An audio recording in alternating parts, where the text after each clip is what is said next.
to cause suffering for the people. So this emphasis, and it's good you invited me. I'm very glad. Even General Bashir had invited me to Khartoum some few years ago. I had not been to Khartoum for a long time.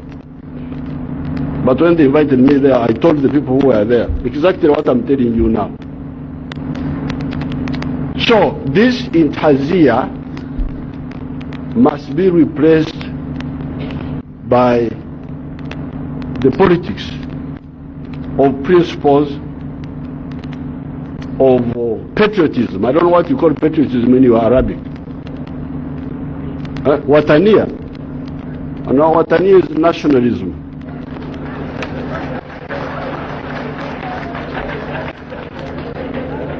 I want patriotism. So this is the fourth word, intihazia. Now, I didn't know that you, the Arabs, because me, I'm not an Arab, you are the Arabs, that you don't even have a word for ideology, that you use the word ideologiyat, ideology.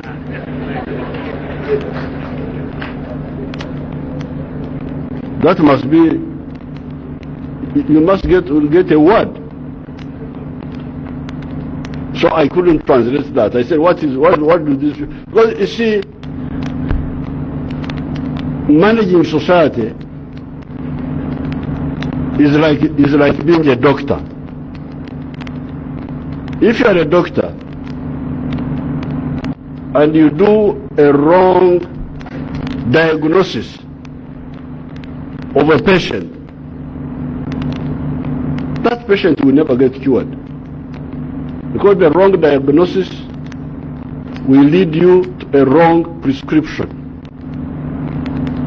and the patient will never be cured. And the political leaders managing society are like doctors. You are a social political doctor. You are looking at the society. What is the problem of this society? And that's why how ideology comes in. Ideology is the diagnosis of society. If you think that the diagnosis of this society is Hawiya, and you go looking at my Hawiya, you look at this one's Hawiya, you are lost. The patient will never be cured. So I'm sorry you don't have a word for ideology. I suggest that you get it. Now finally, in my Arabic struggling to learn some Arabic words, I was told that security means Amin, that Amin means security. Huh? That Amin, our Amin, Idi Amin, that Amin.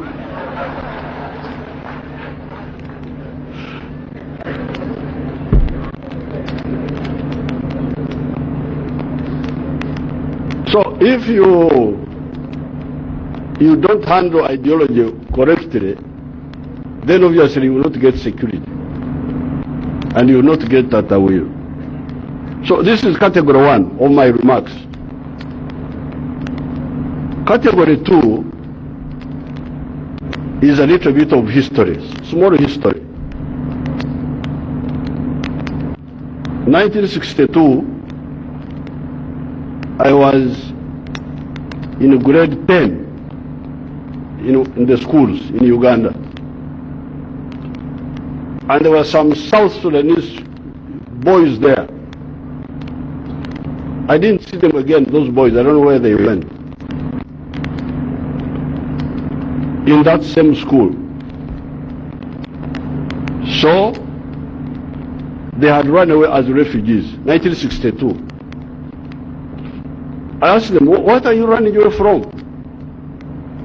They said, Arabs are killing us. They want us to become Arabs. They want us to become Muslims. I said, what? I was mobilized. Who can do that? So I was really very angry in my head, although I couldn't do anything. So I said, what are you trying to do now? So we are trying to break away from Sudan. I think those boys belonged to Anyanya, Joseph Lagu and those groups. That was 1962. 1967, 1968, I was now the second year in the University of Dar es Salaam, Tanzania. And I meet John Garang. He had come there to do some study. Then I said, what is the problem of the Sudan? Because from 1962, I was mobilized as a secessionist to support the Anyanya people. In my head, I had nothing to support, but in my head, to support the people of South Sudan to get away from these Arabs who were killing them and wanting to make them Arabs. Now, Garang says, no, that for him, he did not support secession. I said, why? Because the Arabs are bad, they are killing you. He said, no.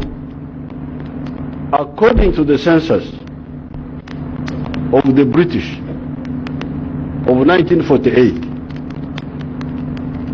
only 31% of the people of Sudan said they were Arabs. 69% said they were Africans. So, why should we secede from one another? Instead, we should fight and get rid of this the government and build a new Sudan. You remember Garang's language, a new Sudan. He told me in 1968 when we were students. So that's when I came to know, for the first time, I had never heard that the black people, the African people of the Sudan, were not only in the south as we thought. Because these ones of the south are our groups. Achoris, Madis, those groups, you know them. Bari, Topotha, Dinkas, these ones we know. Now, I didn't know that even in the north, Garang is the one who told me that there are African people there. Later on I came to know that you have the Nuba, you have the Darfur people, you have like this one, the big man.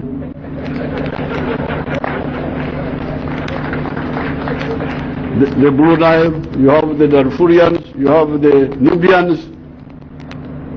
The Nubians are ancient Africans. You have the people of the Red Sea. I had them here. So really, I think these mistakes have gone on for too long. These mistakes of misdiagnosis. The mistakes, how would you say that in Arabic? Can you help me with my Arabic? Misdiagnosis.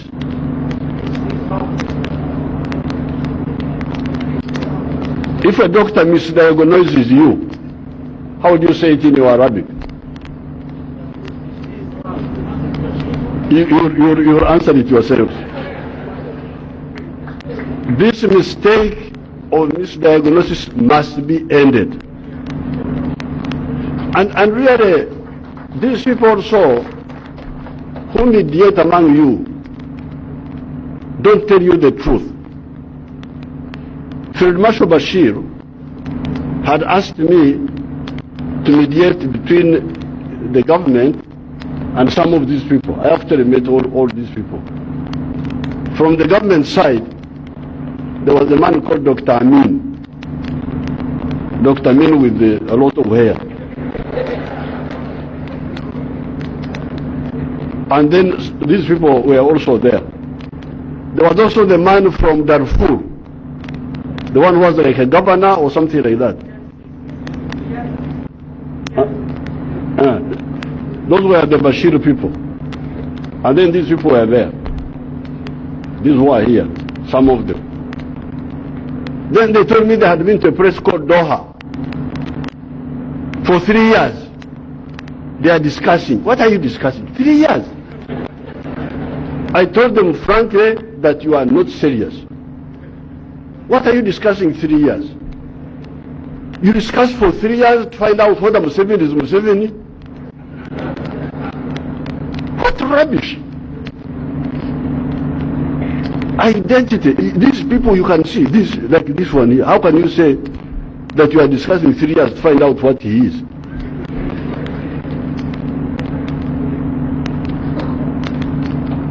The leader, if you want to help your country,